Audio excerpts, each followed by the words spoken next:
नमस्कार दर्शकों, बहुत बहुत स्वागत है आप सभी का हमारे विशेष कार्यक्रम दिशा धाम में। मैं हूं आपके साथ निशा।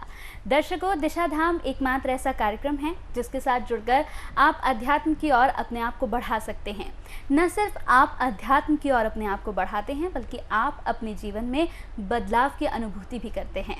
बदलाव कैसा? जो आपके जीवन में आपको खुशियाँ ला कर दे, जो आपके जीवन में आपके रास्तों को आसान बना दे। तो चलिए अपने आज के इस कार्यक्रम को शुरू करते हैं और हमारे साथ स्टूडियो में मौजूद हैं गुरु माँ तपेश्वरी नंदा जी। उनका मिलकर स्वागत कर लेते हैं। बहुत बहुत स्वागत है गुरु माँ आपका। तो चलिए दर्शकों, अपना आज का ये कार्यक्रम शुरू करते हैं। और आज का कार्यक्रम शुरू करने के साथ ही एक बड़ा ही महत्वपूर्ण प्रश्न है जो आज के समय में जो भी दर्शक हमें देख रहे हैं उन सभी के मन में चल रहा है। गुरु माँ, आज मेरा प्रश्न आपसे यही है जो कई दर्शक भी आपसे जानना चाहते हैं। सबसे ज़्यादा कठिन का समय जब किसी भी शख्स को, किसी भी व्यक्ति को कोई रास्ता ना नज़र आ रहा हो, सब कुछ एकदम बिगड़ रहा हो, ऐसे में क्या किया जाए, या ऐसा कौन सा समाधान है आपके पास जिससे जीवन में बिल्कुल यहाँ पर खुशियाँ आ जाएंगी या फिर जीवन में सब कुछ ठीक हो जाएगा? देखिए निशा जी, ये बहुत ही अहम प्रश्न है, क्योंकि प्रत्येक व्यक्ति चाहता है अपने जीवन में दुखों से मुक्त होना। और दुखों से मुक्त होने का हमारे पास सबसे पहला विकल्प तो है भगवान का नाम जप करना। भगवान के नाम जप करने के बहुत सारे उदाहरण आप लोगों ने देखे हैं और सुना भी है, शास्त्रों में पढ़ा भी है, और खुद भी इस चीज़ की अनुभूति कहीं ना कहीं की भी होगी। लेकिन क्या होता है, हम मनुष्य शरीर हैं, दुखों के सामने जो हमें अच्छी अनुभूतियाँ होती हैं उनको हम याद नहीं रखते हैं, लेकिन जो हमारे दुख का पल होता है उसे हम सदैव याद रखते हैं। ये हमारे मनुष्य की प्रवृत्ति है और यही प्रवृत्ति हमारे दुखों को और ज़्यादा बढ़ाती चली जाती है। यदि हम अपने दुखों की तरफ ध्यान ना देके सिर्फ नाम जप ही करते रहें तो उससे हमारे अनेक संकट दूर हो जाते हैं। जैसे आपने देखा है कि भागवत में गजेंद्र मोक्ष जो पाठ आता है, अध्याय आता है, उसमें ग्रह ने जब गजेंद्र को पकड़ लिया था, गजेंद्र ने भगवान की बहुत तरह से स्तुति की, क्योंकि उनके पूर्व जन्म के कर्म थे जो उन्होंने भगवान नाम में ही व्यतीत किए थे। और वही स्मृति उनकी जब संकट आया तो उन्हें याद आ गई, क्योंकि जब हमारे पास संकट आता है तभी हम परमात्मा को याद करते हैं।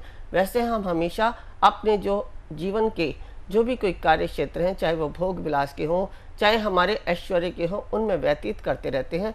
लेकिन जब जैसे ही संकट आता है तो हमें लगता है कि हमारे पास ये संकट क्यों आया।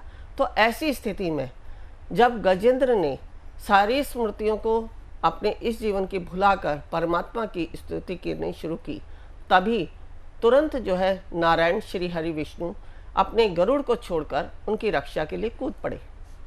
ये वृतांत आप सभी जानते हैं, भागवत की कथाओं में लिखा है और आप भागवत कथा सुनते भी हैं। इसके अलावा आपने देखा है जब द्रौपदी महाभारत में जब उनका चीरहरण हो रहा था, तो उस समय जिस समय दुशासन उनको लेने के लिए गया तो उन्होंने पहले दुशासन के साथ अपने आप को बचाव के साधन बनाए। फिर जब वो सभा में आ गई तो उन्होंने अपने सगे संबंधियों की तरफ देखा कि शायद इनमें से कोई मेरी रक्षा करेगा।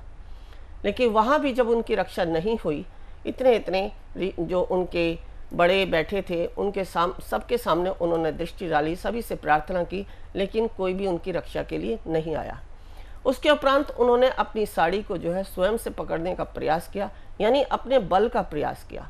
जब अपने बल का प्रयास किया वह भी असफल हो गया, तो उन्होंने फिर परमात्मा को याद किया, नारायण का नाम जप किया।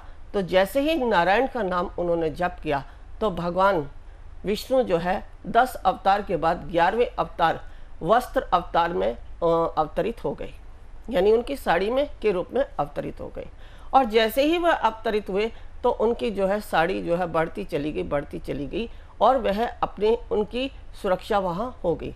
तो कहने का तात्पर्य यही है कि जब हम नाम जप करते हैं और दिल से यानी भाव से करते हैं तो परमात्मा हमारी स्तुति अवश्य सुनते हैं।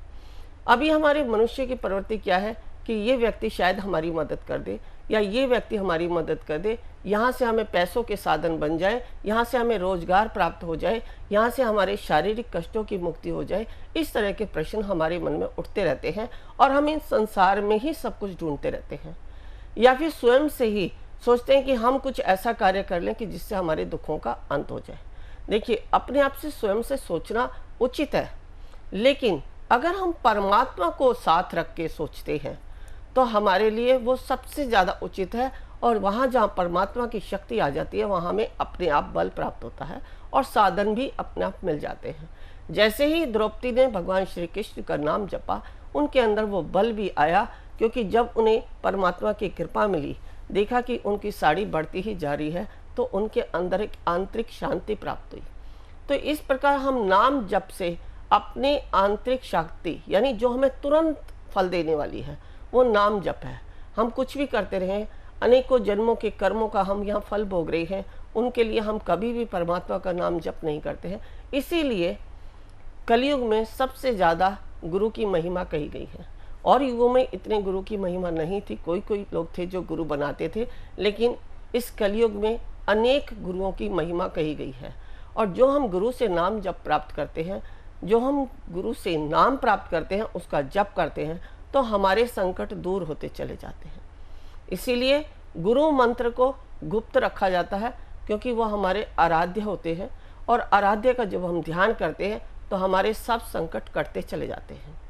इसके साथ साथ कुछ व्यक्ति ऐसे भी हैं जो जीवन में बहुत कुछ करना चाहते हैं।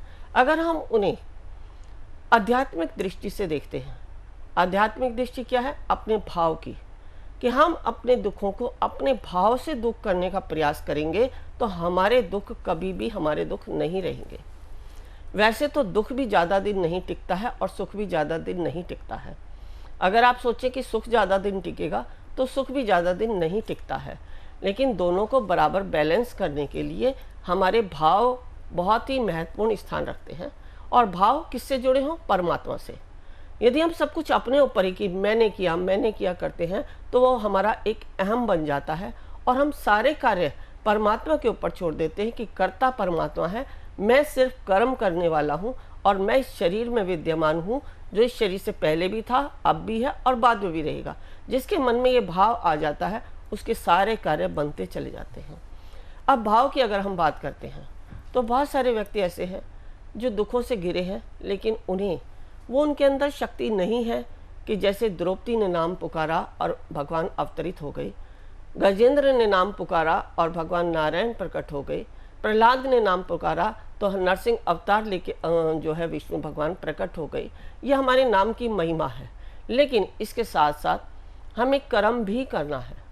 तो कर्म करने के लिए हमारे पास बहुत सारे विकल्प हैं। जैसे हम वैष्णव तंत्र की बात करते हैं तो भक्ति, सत्संग, भजन, कीर्तन। कर्म कांड की बात करते हैं तो हमारे यज्ञ या छोटे छोटे उपाय, जैसे हम भगवान के आगे दीप धूप इत्यादि जलाते हैं, या भगवान शिव जी पर हम कौन से दिन कौन से पदार्थ को अर्पित करें जिससे हमारे जीवन में रोग दूर हो जाए, धन का आवागमन हो जाए, या हमारे संबंध अच्छे बन जाए, या हमें भक्ति प्राप्त हो। इस तरह से यदि हम दिन के अनुसार भगवान की पूजाएं करते हैं या पीपल में जल देते हैं, ऐसे बहुत सारे कार्य हैं, तुलसी में दीपक जलाते हैं, तो ये हमारे हुए कर्मकांड। यज्ञ करना, स्तुति करना अलग चीज़ है। स्तुति हमारे सत्संग और प्रवचन यानी वैष्णव तंत्र में आ जाती है, और ये यज्ञ हैं ये हमारे कर्म कांड में आ जाते हैं। तो ये जो यज्ञ करना है, भगवान के ऊपर अपने पूजा अर्पण जो भी कोई हम किस विधि से कर रहे हैं, ये सारे हमारे कर्म कांड हैं। तो हम अपने कर्म कांड के द्वारा, अपनी स्तुति के द्वारा, भजन कीर्तन सत्संग के द्वारा हम अपने आप को एक मानसिक शांति प्राप्त कर सकते हैं। इसके साथ साथ जो व्यक्ति ये चाहते हैं कि मैं अपने साथ साथ किसी और का भी कल्याण कर दूं, जैसे कुछ क्रियाएं हमारे दिशा धाम में सिखाई जाती हैं, जिनके सीखने मात्र से मनुष्य स्वयं का तो कल्याण करता ही है, अपने साथ में रहने वाले प्रत्येक जीव का भी कल्याण करता है। प्रत्येक जीव का कल्याण कैसे करता है? सब उन्होंने अगर आध्यात्मिक यात्रा की है तो वह आध्यात्मिक यात्रा के द्वारा अपने स्पर्श से, अपनी दृष्टि से, अपनी वाणी से सामने वाले व्यक्ति को धैर्य और शांति प्रदान कर सकता है। अगर उन्होंने वैकल्पिक चिकित्सा कोर्स सीखे हैं तो वह उन चिकित्सा कोर्स के द्वारा भी प्रत्येक व्यक्ति के जीवन की समस्याओं का समाधान कर सकता है। जैसा कि हमने आपको पहले भी अनेकों कोर्सों के विषय में बताया है।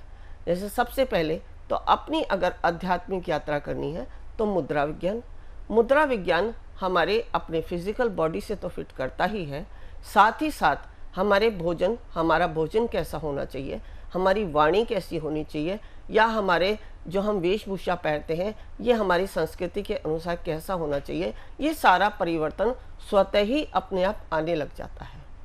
इसके साथ साथ अगर हम आध्यात्मिक बात करते हैं तो आध्यात्मिक यात्रा में हमारे विचारों से शून्य होना, समर्पण भाव आना, और इसके साथ साथ हमें हमारी फिजिकल बॉडी से स्ट्रेंथ पैदा करना। यानी अगर हमें घंटों घंटों कोई मंत्र जप करना पड़ जाए या साधना करनी पड़ जाए तो हम एक ही अवस्था में बैठ पाएँ, बैठने के कारण हमारा शरीर डैमेज ना हो, ऐसी व्यवस्था हमें मुद्रा विज्ञान के द्वारा हमारे शरीर को प्रकट होती है। और शरीर में प्रकट होने के साथ साथ हमारे जो अपने ध्यान की प्रक्रिया है उसमें भी हमारा मन लगता है, हमें मानसिक शांति मिलती है।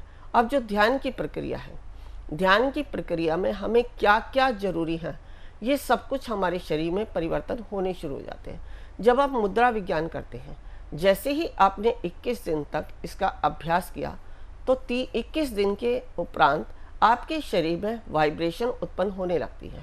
जो वाइब्रेशन है वो आपके शरीर में जो ब्लड का सर्कुलेशन रुका हुआ है उनको खोलने की प्रक्रिया है, या जो आपकी 72,000 शरीर में नस नाड़ियाँ हैं, आपके शरीर में 7 चक्र हैं, उन्हीं सबको जागृत करने की एक अवस्था है।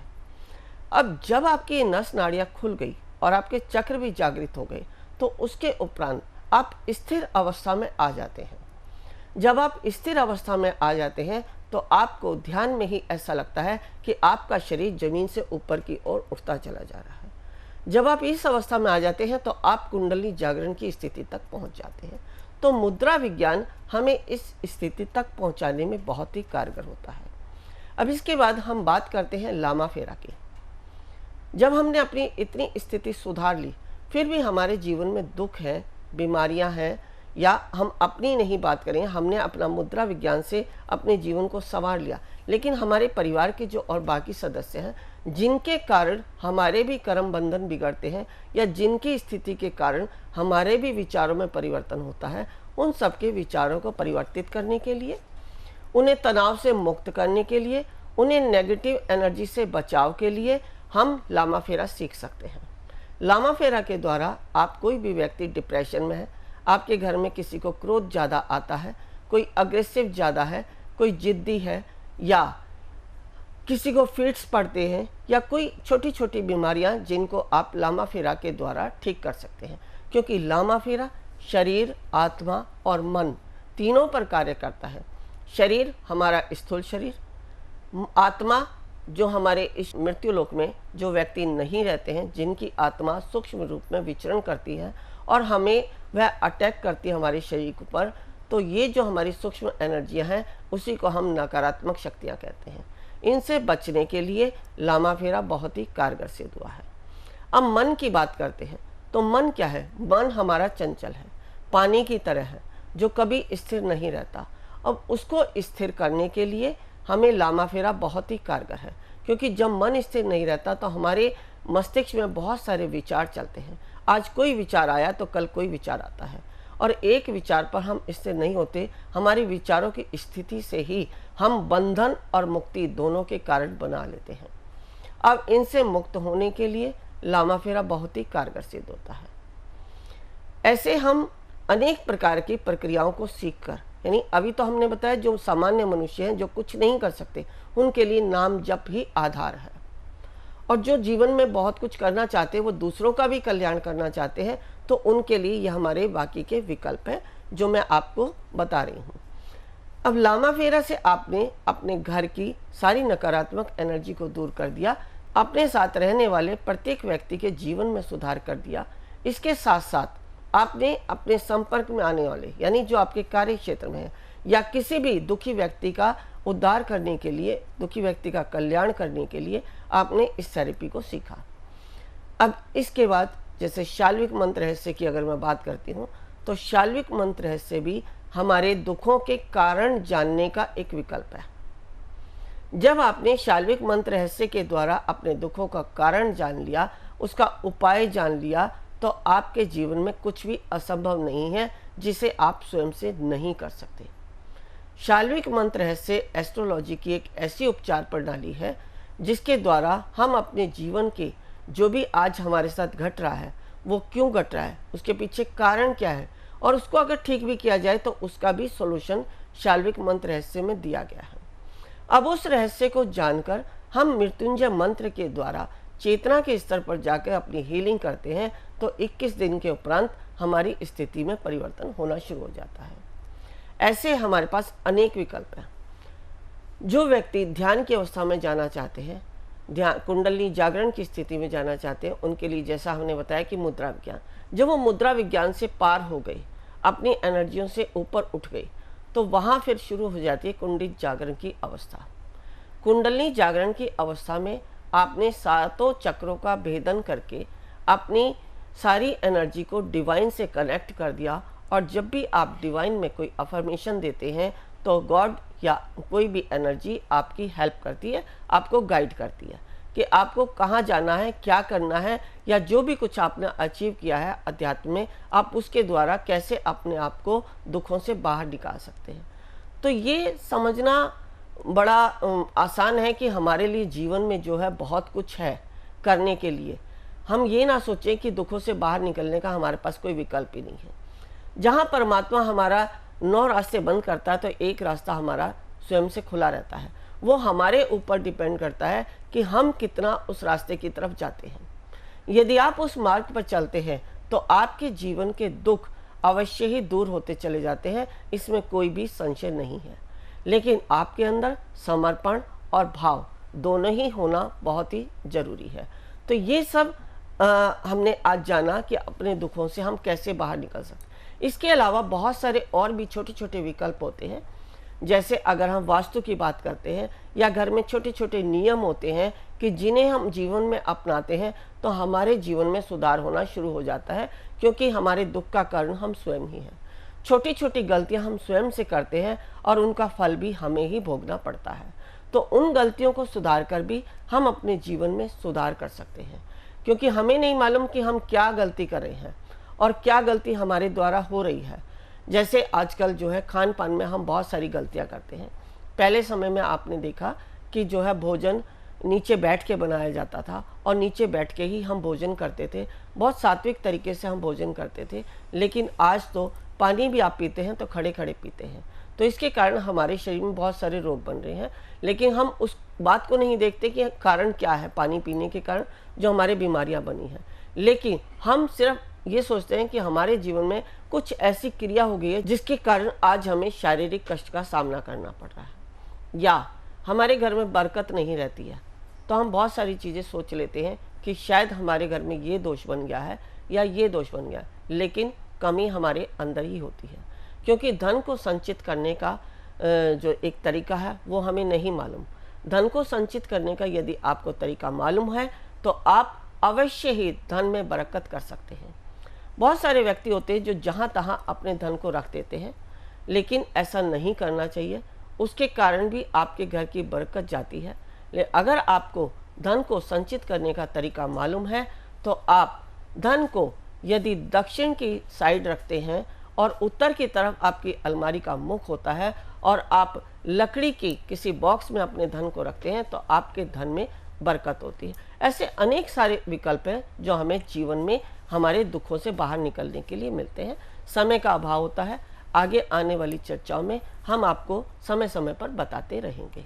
बिल्कुल दर्शकों, और अगर आप चाहते हैं कि आप भी इसी तरह का ज्ञान लगातार हासिल करते रहें तो आप इस कार्यक्रम से ज़रूर जुड़ें। ये कार्यक्रम में आप ही के लिए है। टीवी स्क्रीन पर जो नंबर्स चल रहे हैं आप इन नंबर्स पर कॉल करके ज़्यादा जानकारी भी ले सकते हैं। कोई हीलिंग कोर्स अगर आप करना चाहते हैं तो वो भी आप कर सकते हैं। जैसे कि यहाँ पर गुरु माँ ने बताया कि अगर आपके जीवन में समस्याओं का अंबार है, बहुत कठिन समय है, आपको कोई रास्ता नज़र नहीं आ रहा है, तो आपको क्या करना है ये आपको गुरु माँ ने बताया है। दर्शकों, टीवी स्क्रीन पर जो नंबर्स चल रहे हैं आप इन नंबर्स पर कॉल करके गुरु माँ से मिल भी सकते हैं, लेकिन मिलने के लिए एक छोटा सा अपॉइंटमेंट आपको ज़रूर लेना होगा। तो चलिए, वक्त हो चला है आपसे विदा कहने का, क्योंकि समय की कमी है हमारे पास। बहुत बहुत शुक्रिया गुरु माँ आपका, आप जुड़ी, इतनी अच्छी बातें आपने की, बेहद शुक्रिया आपका। नमस्कार। ऋषिकेश में जो हम शिविर कराने जा रहे हैं, हमारा उद्देश्य है कुंडली जागरण।